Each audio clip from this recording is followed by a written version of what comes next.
For introduction, Southeast Asian rainforests such as those that dominate the Malaysian region are believed to be the oldest and some of the most biologically diverse forests in the world. However, they are now in danger of disappearing due to a number of human activities that threaten the ecosystem due to the human economic development. The clearing of forest land by humans is the primary threat to the Malaysian rainforest ecosystem and its inhabitants. Lowland forests have been cleared to create rice fields, rubber plantation, oil palm plantations, and orchards. In conjunction with these industries, logging has boomed as well. The development of human settlements further threatens the forest.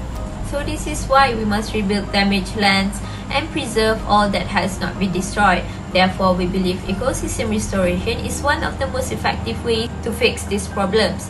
Ecological restoration is the process of assisting a deteriorated or devastated ecosystem recovery. This falls under the Life on Land, one of the 17 Sustainable Development Goals (SDG) that were incorporated into 2030 Sustainable Development Agenda by all UN member states in 2015. The goal of the ecology restoration is to restore the environment landscape, which is under the danger of being damaged, degraded or destroyed, and to recreate, initiate or accelerate the recovery of an ecosystem that has been disturbed, and to develop the practical approaches to prevent the extinction of species and maintain the integrity of ecosystem. And last but not least is to repair areas that have been subjected to habitat destruction. In conclusion, to have a prosperous future, we must work together to protect our ecosystem, and this is about what we do every day. The problems appears to be minor, but it has a significant impact on our society. One method to bring our ecology back into balance is via restoration. There are a lot of benefits of effective restoration to the ecosystem. One of it maintains biodiversity. The coastal and marine environment is a major source of biodiversity. Restoring a variety of coastal and marine habitats provide for a healthy community of plants and animals, including endangered and threatened species. This is to maintain the ecological balance within natural system. The other benefit of effective restoration to the ecosystem is it protects nature's bounty. Beyond providing food for our consumption, coastal habitats are the home of thousands of species of fish, birds, plants, and animals that depend on healthy habitat for their survival.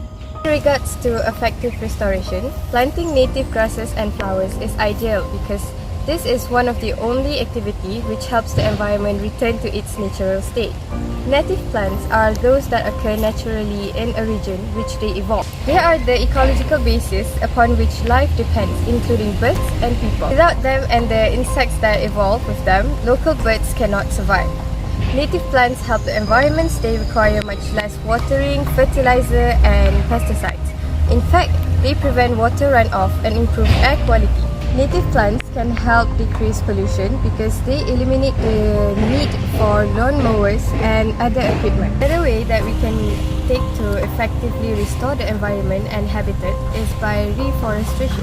Reforestation is the process of regenerating and replanting forest areas that have been destroyed or damaged for the benefits of mankind. Common reforestation procedures incorporate both natural and artificial techniques.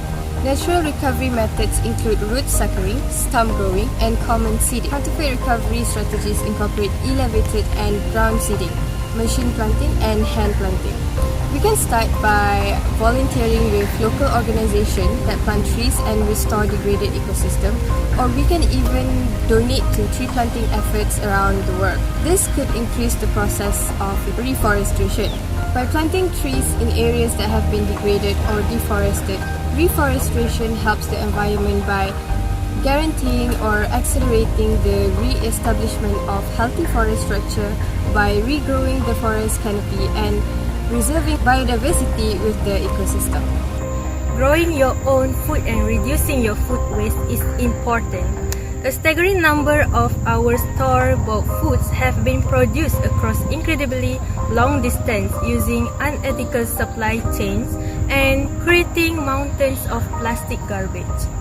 Growing your own food is the only way to properly understand where your food comes from. Simple method to lessen the impact of the food on your plate is to grow some herbs on your windowsill, some sprouts on your kitchen countertop or salad greens and tomatoes on a sunny balcony.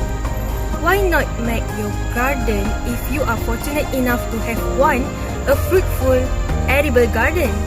You may turn your entire lawn into vegetable beds, plant herbs and edible flowers at the borders, or grow a small orchard of fruit and nut trees. Perennial vegetable plants are a low maintenance option because they don't need to be sown every year and provide additional environmental advantages due to their deep roots, ability to develop soil, and need for less water than annual vegetable plants. We have witnessed an increase in visits from a variety of birds, bees, and butterflies since we planted biodiverse crops in our garden, all mixed up in a lovely jumble which is a joy to behold. There will inevitably be some food waste by adding beneficial nutrients to the soil and increasing the biodiversity of worms, bacteria, birds, fungi, and insects that live there. Composting your food waste will reduce the overall amount of waste that is sent to landfills or incinerators. This creates a positive feedback loop whereby healthier soil results in healthier food, water, and ultimately all life. But perhaps the most important thing is to lead by example. Do what others do not dare to do. As more of us discover that the lifestyle change that are good for nature are also fun and attractive for humans too, then more people will join us. Looking at the past forest restoration projects that have been conducted in Malaysia, Tan Sri Muda Yassin planted a merbau tree in the grounds of his official residence, Seri Perdana, on the 6th of January 2021. To further boost the 100 million tree planting campaign, Sabah Chief Minister Datuk Seri Panglima Haji Nur announced that the state government will plant 36 million trees in Sabah. This will include the development of forest plantations, rubber plantations, restored forests, as well as enrichment planting within forests. The campaign and its aim for a greener Malaysia leans in the right direction towards a future of sustainability for the country in line with the Sustainable Development Goals. WWF Malaysia has applauded the government for conceiving it. Above all, it is a positive sign that we are now putting nature first by nurturing and protecting it so that it may in turn nurture and protect us. Forest restoration is one of the initiatives identified in this campaign. Despite being challenging and expensive, forest restoration efforts are immensely rewarding and fruitful, a fact which WWF Malaysia can mostly certainly attest to. How effective are restoration initiatives? Well, one could look at the multiple that have been done throughout the decades that we've been actively pursuing such programs. If you look at the oyster restoration project done around the coast of America around the early 2010s, we see that tidal levels in the area go down from about 51% to 79%. That decrease has proven to be very effective in reducing coastal erosion. The restoration or the afforestation of the Aral Sea has also been a rather effective restoration project, as the saxaul trees have seen quite immense growth in certain areas of the basin. And such trees being planted also help to reduce the amount of sandstorms and windstorms in the area. And then there are the projects that are rather peculiar. Mossy Earth reports of a wetland that they had flooded around the Danube River, and although in the first few months the project has seen immense growth, there have been also some rather unintended effects. Yet, a lot of the problems that Mossy Earth reports about the wetland seem to be fixing themselves, and I think it contributes to nature's particularly peculiar way of fixing itself. And I think with the full confidence of an ecologist, I can say that these projects are actually very, very beneficial and will impact us in a very good way, as we see by the multiple positive effects. In fact, such an ecosystem like this tropical rainforest deserves to be protected for future generations.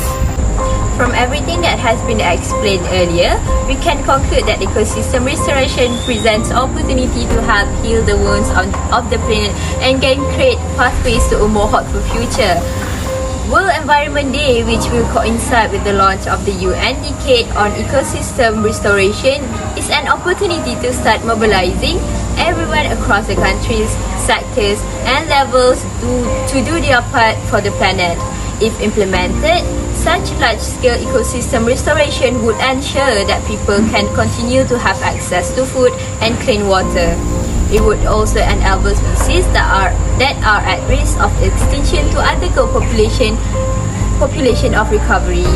So, in addition, Malaysia should build on its historic commitment towards forest preservation and commit to ecosystem restoration.